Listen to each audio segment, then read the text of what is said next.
नगर में एक ही मंच पर पहली बार पहुंचे दिग्विजय और कमलनाथ। अशोकनगर आज 15 सितंबर को अशोकनगर में दिग्विजय सिंह और कमलनाथ की आम सभा हुई, जिसमें हजारों की संख्या में लोग कमलनाथ और दिग्विजय को सुनने पहुंचे।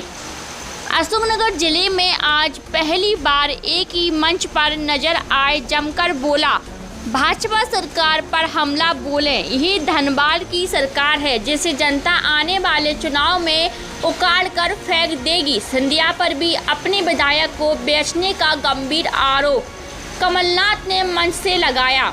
कमलनाथ ने जनता को संबोधित करते हुए कहा है कि 3 महीने का इंतजार और करो, 3 महीने बाद जैसे ही कांग्रेस की सरकार बनेगी, जो कांग्रेस की पिछली सरकार ने वादे किए थे फिर से पूरे किए जाएंगे, चाहे वो बिजली माफ के हो, किसान कर्ज माफी के हो या फिर गौशाला के सुचारू रूप से चलने को।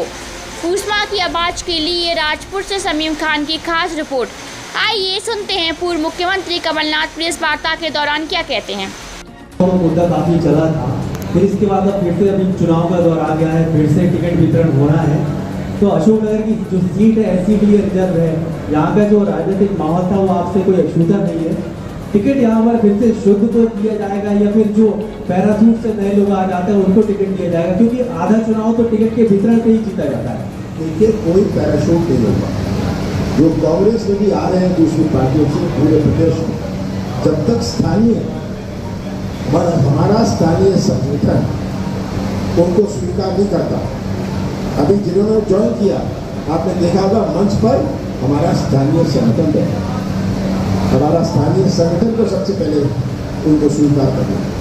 और टिकट कोई पैराशूट से नहीं, टिकट की हमने सर्वे कराई है, एआईसीसी ने सर्वे कराई है, सबसे राय कर रहे हैं और उस आधार पर टिकट दिया गया।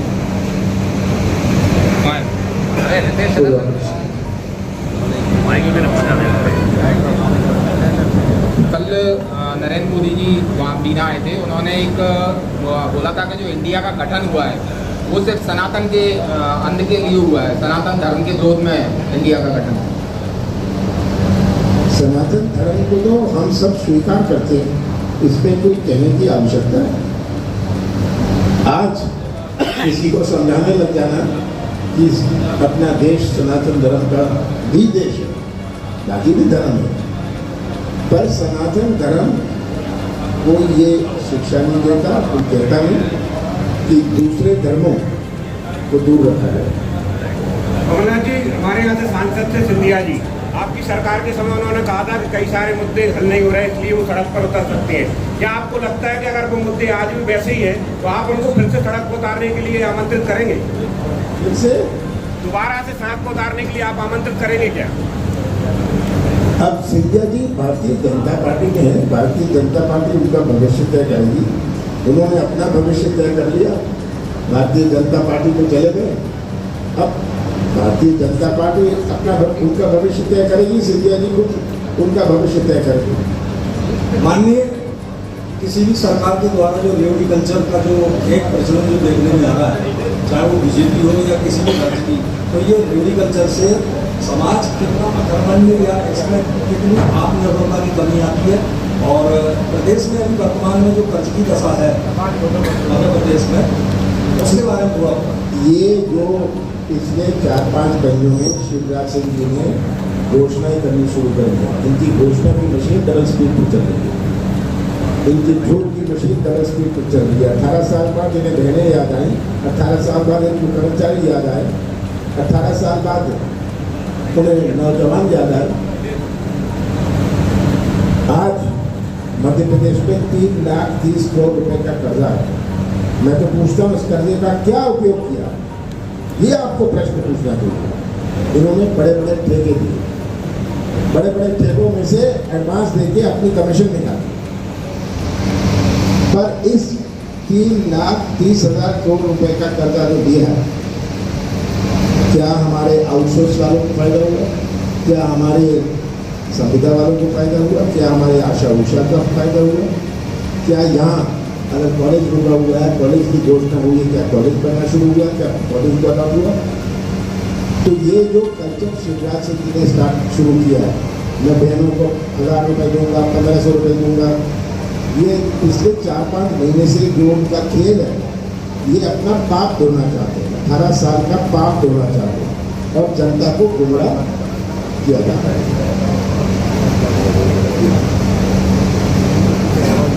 आपको लगा मंत्रालयों की लगातार मांग चल रही है, लेकिन वर्तमान में क्या आपकी सरकार मैंने ये कई दफे घोषणा करी है कि एक पुरानी पेंशन स्कीम लागू करेंगे।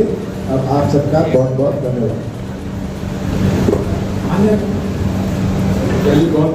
स्कूल जो इस समय लगातार बनाए जा रहे हैं, तो आगामी समय में ये योजना है कि जो गांव में जो स्कूल है उनको बंद किया जा सकता है। तो क्या आपकी सरकार आती है तो आप शिक्षा का निजीकरण होने देंगे? निजीकरण का प्रश्न है ये तो निजीकरण पूरे देश में कर रहे हैं। आपने देखा किस प्रकार से पूरे देश का निजीकरण कर रहे हैं। जो इतनी सारी हमारी इमारतें बनी थी, इतनी सारी हमारे संस्थाएं बनी थी, उनका निजीकरण कर रहे हैं। स्कूल तो छोटी सी बात है, पर स्कूलों शिक्षा प्राथमिकता रहे कि शिक्षा से ही पौधा डलता है। और अगर शिक्षा सही ना हो, हमने देखा, आपने पटवारी घोटाले में देखा, जब उनसे पूछा गया, कोई प्रश्न पूछे गए तो प्रश्न पे जवाब नहीं देता।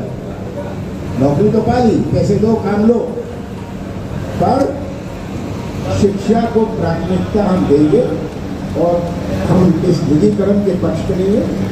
जो और आवश्यकता है, आज के जो शासकीय स्कूल है इनका निजीकरण नहीं हो, मैं बड़ा साफ हूँ उसमें, पर कुछ स्कूलों में शिक्षक तो हो, उसका स्टैंडर्ड तो हो, कोई मापदंड तो हो, और जो नए स्कूल बनने हैं, अगर शासकीय स्कूल नहीं बनता तो निजी स्कूल नहीं बने। हमें तो बहुत सारे स्कूलों की आवश्यकता है। पहले बच्चे स्कूल नहीं जाते थे, आज स्कूल बड़े हुए हैं। सम्मानित मंच और उपस्थित साथियों, मैं ज्यादा नहीं बोलूंगा। मेरे पहले मेरा बेटा बोल चुका, उसके बाद मेरा भाई बोल चुका, इसलिए आगे क्या होने वाला है और सरकार कांग्रेस की बनेगी तो कमलनाथ जी क्या करेंगे वो कमलनाथ जी बोलेंगे, इसलिए मुझे कुछ ज्यादा बोलने की आवश्यकता नहीं है। ये अशोकनगर पहले कसार कहा जाता था और मेरे पिताजी बताते थे बड़ा फुटबॉल टूर्नामेंट में बड़ा जबरदस्त हुआ करता था। अशोकनगर मेरा आना जाना शुरू हुआ सन 70 के बाद, और उस समय मुल्तान मलजी सुराना, उधम सिंह जी रघुवंशी, राव चंदन सिंह जी, चंद्रभान सिंह जी, ये राजेंद्र कुशवाहा के पिताजी, जिनको बलबीर बाद में आया, बाकी सारे लोगों से हमारा संबंध रहा। कमलनाथ जी 77 की हवा में मैं जीता नवोगढ़ से, खुशहाल आशीर्वाद पता नहीं यहाँ पर कहीं बैठा कि नहीं बैठा, केवल 250 वोट से हारा था, 250। और हमारा कलेक्टर सिंह दागी केवल 2000 वोट से हारा। लेकिन क्या करें, 80 के चुनाव में खुशहाल अहिरवार का टिकट कट गया और ग्वालियर से आया थे कोई साहब आए जिनका कोई लेना देना यहाँ से मेरे बने। इसी प्रकार से मुंगाली में भी राव चंदन सिंह जी और कलेक्टर सिंह दागी इनका भी टिकट कर दिया। फिर हमें इस बात की खुशी है, माधवराव जी सिंधिया जब यहाँ पर आए उन्होंने पूरा सहयोग, पूरा काम किया। हम दोनों ने मिलकर ग्वालियर चंबल संभाग और मध्य प्रदेश में काम किया और हमें इस बात की खुशी है। उसके बाद जो दुखद देहांत, हमारे इस बात की खुशी है कि हमारे स्वर्गीय श्रीमद महाराज माधवराव जी सिंधिया के दुखद देहांत के बाद उनके चिरंजीव ज्योतिराज सिंह जी हमारी पार्टी में आए। नौजवान थे, आज भी नौजवान है, मुझसे तो ग्वालियर में पूछा गया कि इनके बारे में कुछ कहिए। मैंने कहा हीरा है, तराशा जाएगा, चमकेगा। हमने चमकाया भी, लेकिन चमकने के बाद वो पिछले लोकसभा चुनाव में रणवीर सिंह रुसल्ला के बेटे से क्या चुना आ गए कि उनका बिल्कुल मन भी कर गया। अरे हमने कहा दिग्विजय सिंह भी हारे तो कौन बड़ी बात थी, लेकिन योद्धा वो होता है जो हार के भी फिर लड़ाई चालू कर देता है। वो क्या योद्धा होता है जो दिल से हारा उन्हें जाके मिल जाए। जिसको उम्मीद थी ज्योतिरादित्य सिंधिया दिल से हारे कि उसी पार्टी में चले गए, हमें उनसे उम्मीद नहीं थी। और आज आप हालत उनकी देख रहे हो क्या हो रहा है। वो मान सम्मान जो कांग्रेस ने दिया, गांधी जी ने दिया, इंदिरा जी ने दिया, सोनिया जी ने दिया, राहुल और प्रियंका जी ने दिया, ये भाजपा के नेता कहीं देने वाले नहीं, इतना मैं बताएगा। और हम उनको महाराज महाराज महाराज कहते थे, भाजपा ने उनको महाराज से भाई साहब। साथियों, मैं आज आपसे इतना कहना चाहता हूं कमलनाथ जी, मैंने अशोक नगर में इतनी बड़ी सभा करी, बहुत बहुत बधाई। और कांग्रेस पार्टी और भाजपा में केवल लेकर कांग्रेस सरकार जब आती है तो जमीनें बांटती है, गरीब और किसानों को लुटाती है, और जब भाजपा आती है तो लूटती है, गरीबों की जमीनों पे कब्जा कराती है। और एक यहाँ का विधायक, उसके बारे में माननीय कमलनाथ जी दादा आपको बताएंगे, अद्भुत है भाई। कितना रुपया देश बदलता है वही जानता है, यहाँ सब घर की जनता जानती है। इन्होंने और एक मंत्री मुंगावली के मुझे बताया कि पीएचई के मंत्री हैं, उन मंत्री के खुद के गांव में 3 किलोमीटर से जाके भी टैंकर से पानी आ रहा, इतना काम किया। उनका काम केवल ये है कि अशोक नगर में जमीनें हर दो, कहीं मंत्री की जमीन हर दो, कहीं सरकारी जमीन हर दो, और कॉलोनी काटो। एक का हिसाब किताब करेगी कांग्रेस पार्टी का सरकार में आ गई तो गरीबों की जमीन हड़पने वालों के खिलाफ कार्रवाई की जाएगी और उनको फंसा नहीं। और इतनी बड़ी संख्या में आप आओ यहाँ नौजवान। सबसे पहले हम मिलकर नारा देंगे, भारत माता की, भारत माता, करीना माता की जय, करीना माता की। मैं सबसे पहले अशोक नगर की इस पावन भूमि में आके प्रणाम करता हूँ। अन्नदाता किसान भाइयों को प्रणाम करता हूँ। बहुत खुशी हुई आप सबके बीच में आकर।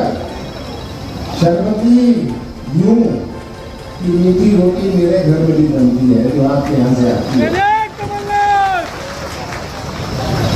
आज यहाँ आके खुशी तो हुई, पर साथ साथ दुख भी हुआ। पूरे प्रदेश की तस्वीर आपके सामने।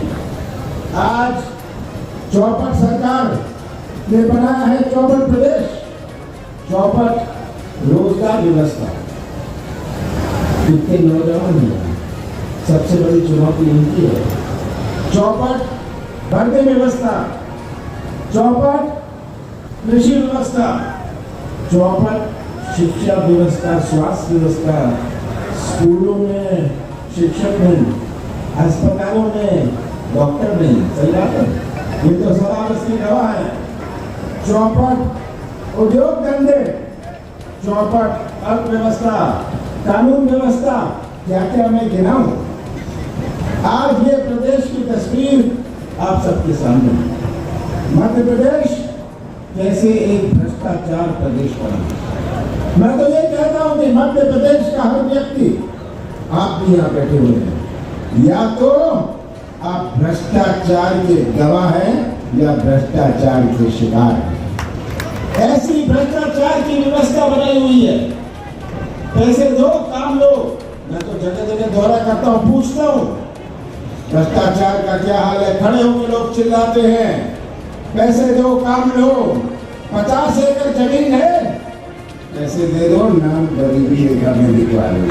ये आज हमारी स्थिति है प्रदेश की। और ये 50% कमीशन की सरकार, मुझे आपको समझ नहीं है जब मैं कहता हूँ 50% कमीशन की सरकार। इस सरकार ने 3,30,000 करोड़ रुपए कर्जा लिया है। इस कर्जे का क्या हुआ? क्या हमारे नौजवानों को फायदा हुआ? क्या हमारे कर्मचारियों को, संविदा को, अतिथि शिक्षकों को, क्या आशा उषा कार्यकर्ताओं को फायदा हुआ? 3,30,000 करोड़ रुपए से इन्होंने बड़े बड़े ठेके दिए, बड़े बड़े ठेके दिए। और जो एडवांस दिया जाता है ठेके के बाद, उससे अपनी कमीशन 50% 50% की ये सरकार पूरे प्रदेश के सामने है। यार ये टेंडर कितने घोटाले, कहाँ का घोटाला मैं गिनवाऊं? महाकाल तक को नहीं छुआ। अभी पटवारी घोटाले के बारे में आपने सुना? आपने मीडिया में देखा किस प्रकार का पटवारी घोटाला हुआ? पैसे दो, काम लो। आज सबसे बड़ी चुनौती मैं मानता हूँ नौजवानों का भविष्य। यही नौजवान जो मध्य प्रदेश का निर्माण करेंगे भविष्य में।